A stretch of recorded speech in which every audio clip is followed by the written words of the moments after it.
अरे नालायक हल्क, कब तक अपने बाप के पैसों पर पलता रहेगा? आज के बाद मेरे घर में तेरी कोई जगह नहीं। हल्क बेटा, घर छोड़ के मत जा, तेरे बगैर हम नहीं जी पाएंगे। मैं पैसा नहीं कमाता, इसी बात पर अबा ने मुझे सबके सामने जूते से मारा। मैं हल्क हूँ, एक दिन इसी गांव में सबसे अमीर बनकर वापस आऊंगा।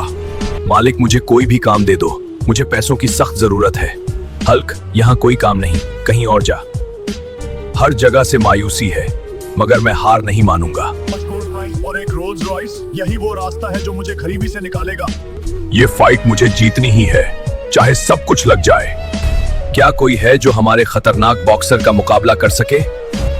रुको अंपायर, मैं हल्क लड़ूंगा। ये मैच मेरी तकदीर बदलेगा। दोस्तों, लाइक और सब्सक्राइब करो, आपकी ताकत हल्क को जतवाएगी।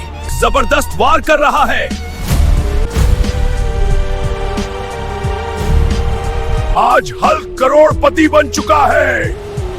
अबा, इस दिन आपने मुझे जूते से मारा था, आज वही हाथ 5 करोड़ ले रहा है।